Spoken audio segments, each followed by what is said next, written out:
Hello friends. तो आज फिर एक बार जीएस का 30 क्वेश्चन का क्विक रिवीजन सीरीज जो अपना फ्री लेक्चर सीरीज में चलाया जा रहा है तो लेकर शामिल हुए हैं, ठीक है। जो कि आने वाले SSC GD CGL CTET KVS या जो भी वनडे एग्ज़ाम है उनके लिए ये ज़्यादा महत्वपूर्ण हो जाता है, ठीक है। तो चलिए बिना समय गंवाए हम लोग स्टार्ट करते हैं। देखिए, सबसे पहले ये जानते हैं मानव विकास सूचकांक के घटक हैं, ठीक है। तो ये मानव विकास सूचकांक कौन जारी करता है, ठीक है। तो ये यूएनडीपी, ठीक है, यूनाइटेड नेशन डेवलपमेंट प्रोग्राम जो होता है, यानी कि यूनाइटेड नेशन के द्वारा आपका मानव विकास सूचकांक जारी किया जाता है, ठीक है। तो इसका क्या है कि मुख्य घटक क्या है। देखिए, इसका जो मुख्य घटक जो होता है ना, वो जीवन प्रत्याशा, प्रति व्यक्ति घरेलू उत्पाद और शैक्षिक उपलब्धि को शामिल किया जाता है, ठीक है। जीवन प्रत्याशा यानी कि कितने साल, जैसे इंडिया का अगर बात करें तो जीवन प्रत्याशा कितना है, 67 ईयर होता है, ठीक है ना। तो उसी तरीक़े से जीवन प्रत्याशा क्या है, प्रति व्यक्ति घरेलू जो उत्पाद है वो कितना है, ठीक है। और शैक्षिक उपलब्धि वहाँ का यानी साक्षरता क्या है, ठीक है। यानी कि मानव विकास सूचकांक में तो और कुछ भी बहुत ज़्यादा जोड़ा जाता है। इसमें आपका पर हेड, आपका मोटर क्या है, व्हीकल क्या है, आपका घर कैसा है, मतलब बहुत कुछ, इसमें बहुत सारा कंपोनेंट होता है। लेकिन मेन कंपोनेंट देखिए आपका ये होता है, ठीक है। आगे चलिए क्या बोल रहा है देखते हैं, ठीक है। देखिए 1789 से पूर्व फ्रेंच चर्च, जो फ्रांस में चर्च होगा था, फ्रेंच चर्च द्वारा वसूल किए जाने वाले धार्मिक कर क्या था। धार्मिक कर को उस समय क्या बोला जाता था, तो टाइथ बोला जाता था। क्या, टाइथ बोला जाता था। ये आपका लूसेंट में बहुत अच्छा तरीके से दिया हुआ है, उसको आप एक बार देख लेंगे।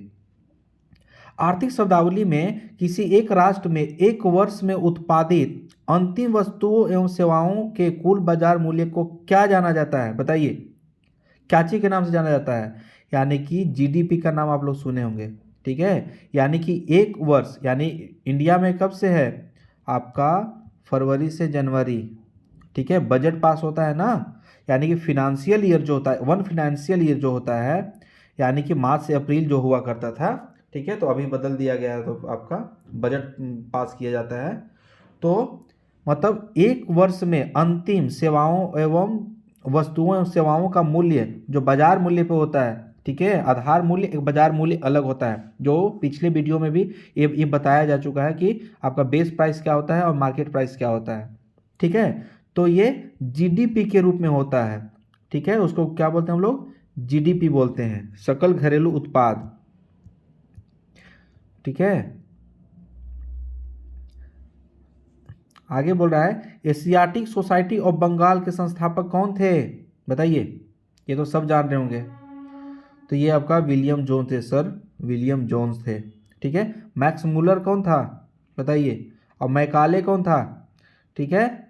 ये दोनों का आप बताइए। एक बता देते हैं, मैकाले क्या था, ये आपका अंग्रेजी शिक्षा का प्रतिपादक भारत में ही था, ठीक है। मैक्स मुलर राइटर था। चलिए आगे देखते हैं हम लोग क्या पूछ रहा है। अगला क्वेश्चन देखते हैं। एक व्यक्तिगत खाता नहीं खोला जा सकता, कहाँ, ठीक है। व्यक्तिगत खाता नहीं खोला जा सकता है, बताइए। आप लोग हर किसी के पास आपका बैंक अकाउंट होगा, ठीक है। तो आपका रिजर्व बैंक ऑफ इंडिया, बैंकों का बैंक बोला जाता है, बैंकर्स, ठीक है। बैंकर्स ऑफ बैंक्स, ठीक है। बैंकों का बैंक यानी रिजर्व बैंक पैसा आपका अनुसूचित बैंक, सहकारी बैंक को देता है और ये फिर आपको देता है, ठीक है। यानी मार्केट में पैसा कहाँ से आता है, अनुसूचित बैंक, निजी बैंक, सहकारी बैंक से, ठीक है। और आरबीआई क्या है, बैंकों का बैंक है, सरकार का बैंक है, ठीक है, रेगुलेटरी बॉडी है, ठीक है। अब ये इंडिपेंडेंट बॉडी याद रखेंगे आप लोग, ठीक है। ये इसका गठन कब हुआ था, बताइए। 1935 का जो आपका भारत अधिनियम जो आया था, 1995 का जो एक्ट आया था, उसमें ये गठन हुआ था। देखिए भारत में वित्तीय वर्ष शुरू होता है कब, चलिए बताइए, अभी जस्ट बताया था, ठीक है। अप्रैल से कब तक, मार्च तक, यानी कि अप्रैल 2022 था, तो ये बढ़कर आ जाएगा 2023, ठीक है। और इन दोनों के बीच, ठीक है, इन दोनों के बीच ही किसको फाइनेंशियल ईयर यानी वित्तीय वर्ष बोलते हैं, ठीक है। तो एक वित्तीय वर्ष में भारत कितना परसेंट के ग्रोथ से करता है, वृद्धि करता है, वही उसका जीडीपी हो जाता है, ठीक है। यानी कि अभी का जीडीपी कितना है, 6.8 समथिंग है, चल रहा है अभी, ठीक है। अभी जस्ट आरबीआई का रेपो रेट का जो रिपोर्ट आया है उसमें बताया गया है, या वर्ल्ड बैंक का भी प्रेडिक्शन आया 6.8 के, ठीक है। आगे क्या बोल रहा है, देखिए, निम्नलिखित कथनों में विचार कीजिए, ठीक है। निम्नलिखित कथनों पर विचार कीजिए। महात्मा गांधी यानी मनरेगा, एमजी नरेगा, ठीक है। एमजी नरेगा कब लाया गया था, 2005 में, ठीक है। एमजी नरेगा कब लाया गया था, 2005 में। लागू कब हुआ था, ठीक है, लागू हुआ था 2006 में, ठीक है। यानी कि एक्ट बना था 2005 में, अब लागू हुआ था 2006 से। ये आप लोग देख लेंगे 2006 ही है, ठीक है। और अगर गलती होगा तो इसे आप कमेंट बॉक्स में आप इसको बताएंगे, ताकि औरों को ये फ़ायदा दे सके। यह ग्रामीण परिवारों के वयस्कों को प्रत्येक वित्तीय वर्ष में 100 दिनों का रोजगार उपलब्ध कराने की गारंटी करता है, ठीक है। हाँ, ये सेकेंड आपका सही है, अब ये आपका गलत हो गया, ठीक है। तो इसका आंसर आपका सेकेंड होगा। अब इसको बढ़ाया जा रहा है, कुछ कुछ राज्यों में इसको बढ़ाकर 120 दिन, 130 दिन किया गया है। ये आपका गारंटी है, ये एक साल में अगर आपको रोजगार नहीं मिलता है तो सरकार से आपको राइट टू वर्क का, आप इसमें 100 डेज का आप काम भत्ता ले सकते हैं, ठीक है। चलिए आगे बढ़ते हैं हम लोग।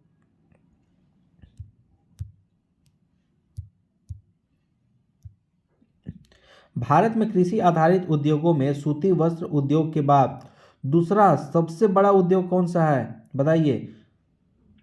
भारत में कृषि आधारित सूती वस्त्र के बाद, या चलिए इससे पहले बताते हैं आपको कि भारत में सबसे बड़ा उद्योग कौन सा है, तो आपका कृषि है। कौन सा है, कृषि है। सबसे ज़्यादा रोजगार कृषि देता है, ठीक है। यानी कि सूती वस्त्र के बाद दूसरा सबसे बड़ा उद्योग कौन सा है, चलिए बताइए। जूट उद्योग नहीं, क्यों, आप लोग इसको ऐसे एलिमिनेट कर सकते हैं। जूट उद्योग कहाँ, जूट कहाँ होता है, सबसे ज़्यादा जूट कहाँ होता है, पश्चिम बंगाल में, फिर बिहार में, ठीक है। यानी सबसे ज़्यादा जूट कहाँ होता है, पश्चिम बंगाल यानी वेस्ट बंगाल में, और दूसरा बिहार में। सिल्क इंडस्ट्री कहाँ है, सिल्क इंडस्ट्री बहुत भारत में बहुत ज़्यादा है, लेकिन ये कॉन्सनट्रेटेड है, ठीक है। कॉन्सनट्रेटेड कहाँ पे है, तो कुछ सिल्क आपको झारखंड में मिलेगा, कुछ आपको असम में मिलेगा, कुछ कर्नाटका में मिलेगा, तो इस तरीक़ा से ये कॉन्सनट्रेटेड है। ऊनी वस्त्र उद्योग कहाँ मिलेगा आपको, ऊनी वस्त्र उद्योग भी अपेक्षाकृत कम है। लेकिन आपका चीनी उद्योग है ना, चीनी उद्योग आज के दौर में बहुत बड़ा हो चुका है, ठीक है। अब बताइए, हाल के रिपोर्ट में सबसे बड़ा चीनी उत्पादक राज्य कौन है, उत्तर प्रदेश नहीं, अब महाराष्ट्र हो गया है, ठीक है। महाराष्ट्र। चीनी का कटोरा किसे बोला जाता है, वो उत्तर प्रदेश को बोला जाता है। तो उत्तर प्रदेश और महाराष्ट्र में हमेशा टक्कर चलते रहता है, हमेशा कि कभी महाराष्ट्र आगे निकलता है, कभी उत्तर प्रदेश चीनी उत्पादन में, ठीक है। आगे बढ़िए। चौरी चौरा की घटना का संबंध किससे है, बताइए, कब है, कब हुआ था, 5 फरवरी 1992 में असहयोग आंदोलन चल रहा था उसी समय। अब यही चौरा चौरी घटना की वजह से गांधी जी ने असहयोग आंदोलन को वापस ले लिया था, ये याद रखेंगे आप लोग, ठीक है। चौरा चौरी घटना कहाँ हुआ था, आपका उत्तर प्रदेश। कहाँ है चौरा चौरी, उत्तर प्रदेश, गोरखपुर में। कहाँ, गोरखपुर में, ठीक है। आगे बढ़िए। कृषि उत्पादन में खाद्यान्नों में सम्मिलित है, क्या है, खाद्यान्न में, ठीक है। केवल अनाज, दाल एवं अनाज एवं दालें, अनाज एवं तिलहन, दालें एवं तिलहन, बताइए कौन सा है। केवल अनाज बताया था ना, जहाँ केवल है काट दो। अनाज एवं तिलहन, तिलहन खाद्यान्न में नहीं है। दालें एवं तिलहन नहीं, अनाज और दालें आ जाएगा इसमें, यानी ऑप्शन इसका बी हो जाएगा।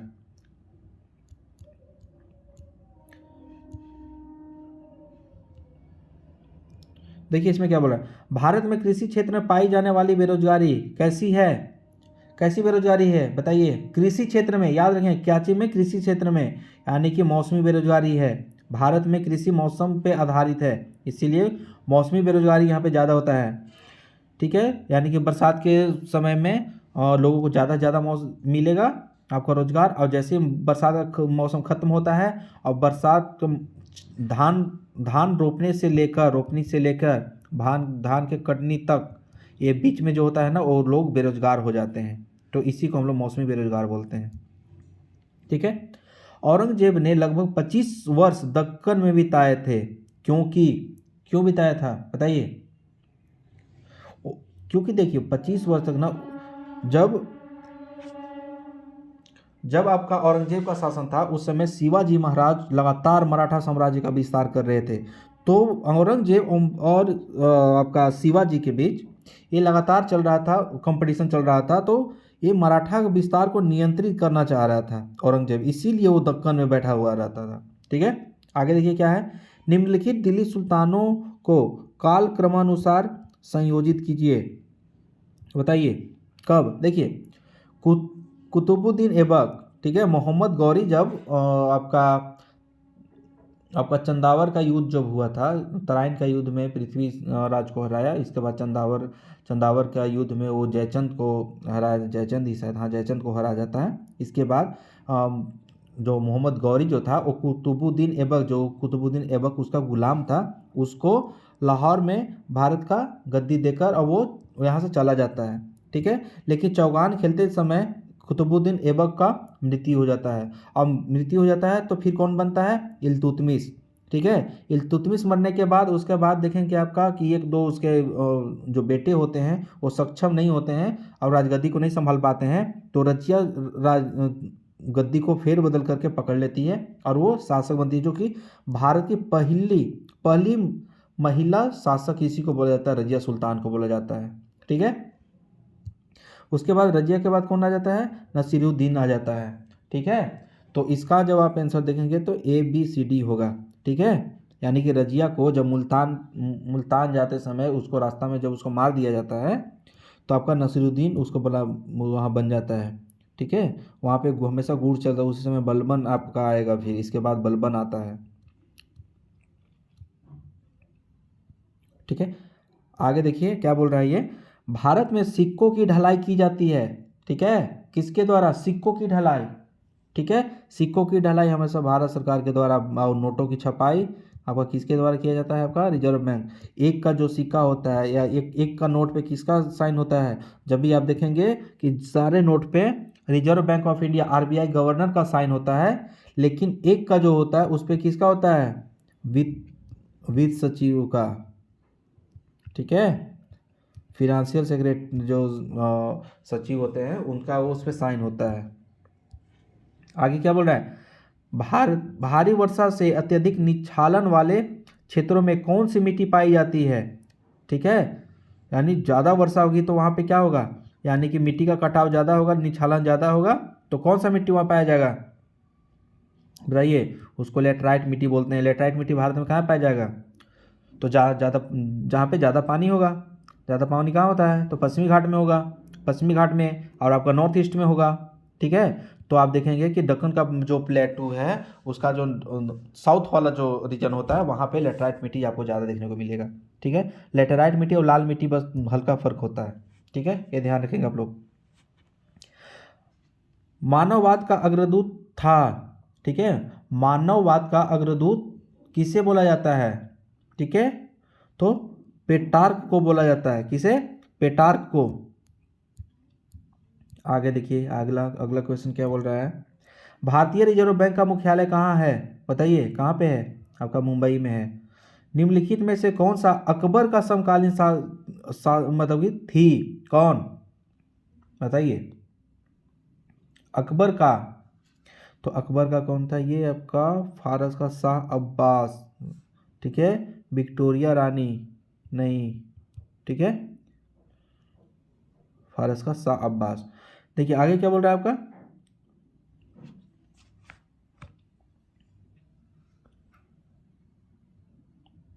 यहाँ पे एलिजाबेथ थी, यहाँ रानी विक्टोरिया नहीं, एलिजाबेथ है नहीं, हाँ हाँ एलिजाबेथ थी। ठीक है। निम्नलिखित में से किस वस्तु का आयात भारत सर्वाधिक व्यय करता है, किस पे बताइए? सबसे ज़्यादा पेट्रोलियम, कच्चा कच्चा तेल पे सबसे ज़्यादा, इसके बाद सोना पे, सोना चांदी जो आपको दिख रहा है यहाँ पे। रूस में प्रमुख शून्यवादी चिंतक कौन था? प्रमुख शून्यवादी चिंतक कौन था? ठीक है, आपका कौन था ये? प्रिंस कैप्टिकिन, प्रिंस कैप्टिकिन। ठीक है। लेनिन क्या था? रूसी क्रांति का जन्मदाता था, रूसी क्रांति, यही फेरबदल करके सत्ता से वहाँ पे जार का जो शासक था उसको हटा दिया था। देखिए, प्रथम द्वितीय तथा तृतीय पृथ्वी सम्मेलन 1992, 1990 सॉरी 2002 और 2012 कहाँ हुआ? इस पे एक अपना पर्टिकुलर वीडियो बनाया गया है 1992 का पृथ्वी सम्मेलन पे, आपका सस्टेनेबल डेवलपमेंट पे बनाया गया था, तो वो वीडियो आप लोग देख लीजिएगा। ठीक है। कहाँ हुआ था? ब्राज़ील के रियो डी जेनेरियो में, जोहान्सबर्ग 2002 में जोहान्सबर्ग, और फिर 2012 में कहाँ? रियो डी जेनेरियो में। तो आपका रियो जो रियो, ठीक है, रियो जो रियो, यानी कि रियो रियो और बीच में जोहान्सबर्ग डाल दीजिएगा आप लोग।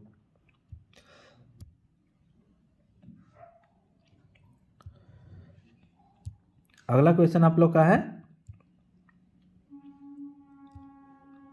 उपभोक्ता उपभोक्ता संरक्षण अधिनियम भारतीय संसद में कब पारित किया गया था? ठीक है, उपभोक्ता संरक्षण अधिनियम बताइए।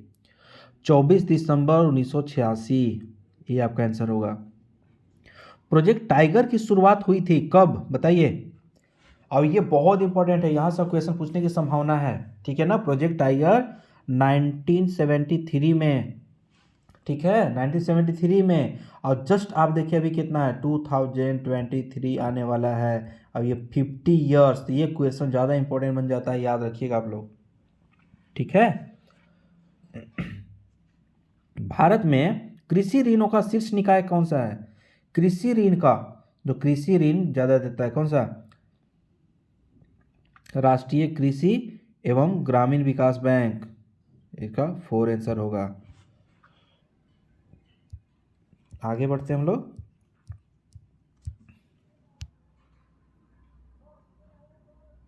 देखिए 45 क्या बोल रहा है? पूरा भारतीय पुरातत्व सर्वेक्षण के प्रथम सर्वेयर जनरल कौन थे? चलिए बताइए जल्दी से। Alexander Cunningham. ठीक है, कौन? भारतीय पुरातत्व सर्वेक्षण के संस्थापक कौन थे? Alexander Cunningham. ठीक है, कब ये बनाया गया था? आई होप 1861 में बनाया गया था भारतीय पुरातत्व सर्वेक्षण विभाग। ठीक है, ये आप लोग क्रॉस चेक कर लेंगे 1861। ठीक है, क्रॉस चेक कर लीजिएगा आप लोग। जीएनपी और जीडीपी में क्या अंतर क्या है? देखिए जीडीपी और जीएनपी ने एक बड़ा टॉपिक है, तो इसमें थोड़ा जल्दी में तो बस इतना ही बता सकता हूँ। जीडीपी होता है यानी एक देश है, इसके अंतर्गत कोई भी वस्तु एवं सेवाओं का जब अंतिम मूल्य जब इसी देश में होता है, ठीक है, इसी देश में कोई भी व्यक्ति, कहीं का भी व्यक्ति अगर एक देश में करे तो आपका जीडीपी हो गया। ठीक है, और इसी जीडीपी में मतलब कि कुछ लोग यहाँ से पैसा बाहर भेज दिए, अमेरिका भेज दिए, और कुछ अमेरिका से भारत में भेज दिए, यानी कि जीडीपी माइनस एक्सपोर्ट, यानी कि एक्सपोर्ट प्लस इंपोर्ट। ठीक है, यानी कि जीडीपी तो है ही, उसमें भारत में बाहर से पैसा आता है उसको जोड़ दीजिए, और भारत से पैसा बाहर जाता है उसको घटा दीजिए, तो आपका जीएनपी निकल गया। ठीक है, तो इसका आंसर होगा विदेशों से प्राप्त विशुद्ध साधन आय, ये आपका आंसर हो गया। उद्योग किस क्षेत्र से सम्मिलित है बताइए? ये आपका द्वितीय क्षेत्र से सम्मिलित है। प्राथमिक क्षेत्र से कृषि सेवा क्षेत्र, जो आपका सर्विस करते हैं, जो आप कुछ भी करने जाते हैं। ठीक है, आगे क्या बोल रहा है आपका? निम्नलिखित में से किसे ब्रेटन वुड ट्वीन के रूप में जाना जाता है बताइए? ब्रेटन वुड कहाँ है? अमेरिका में। कहाँ है? अमेरिका में, देख लीजिएगा। ठीक है, कहाँ पे? थोड़ा चेक कर लीजिए। ये जो ब्रेटन वुड किसको बोला गया था बताइए? आपका वर्ल्ड बैंक, कौन? आईएमएफ ये बना था यहाँ पे। ठीक है, कब बना था? 1945 में ब्रेटन वुड कहाँ था, याद कर लीजिएगा, अमेरिका में शाही होप वहीं पे है। ठीक है, IMF और वर्ल्ड बैंक, इसी के साथ में आपका गैट बना था। ठीक है, general advance of tariff and tax. ठीक है, ये आप लोग गैट बना था जो बाद में WTO बना। कर्तन दहन प्रणाली कृषि इंडोनेशिया में क्या कहा जाता है, यानी कि कर्तन दहन प्रणाली आप जान रहे होंगे ना, शिफ्टिंग कल्टीवेशन, स्थानांतरित कृषि, उसको इंडोनेशिया में क्या बोला जाता है, तो इंडोनेशिया में लदांग बोला जाता है। क्या बोला जाता है, लदांग बोला जाता है। देखिए, रिजर्व बैंक के बारे में अधोलिखित में से कौन से कथन सत्य हैं। देखिए, ये आपको बताया था पहले ना, देखिए यहाँ पे कि इसकी स्थापना 1935 का भारत अधिनियम के द्वारा बना था ये। ठीक है, पहला ये सही है। राष्ट्रीयकृत बैंक है, ये भी सही है। यह भारत का केंद्रीय बैंक है, सही है। चलिए, यानी कि उसका सब सही होगा। ठीक है, तो देखिए दोस्त, हम लोग फटाफट अभी 30 क्वेश्चन का सीरीज बहुत ही कम समय में किए, और इसी तरीका से मतलब एक इससे बोल सकते हैं कि स्टैंडर्ड क्वेश्चन है। अगर आप इसको अच्छा तरीके से नहीं जान रहे हो तो क्वेश्चन नहीं बन पाएगा। ठीक है, तो इस तरीके से 30 क्वेश्चन का जो डेली सीरीज चल रहा है, जो क्विक रिवीजन सीरीज, इसको आप बार बार देखें और अपना ज़्यादा से ज़्यादा लाभ उठाएं। फिर हम लोग मिलते हैं एक नए सेट के साथ नेक्स्ट डे में। ठीक है, तब तक के लिए थैंक यू।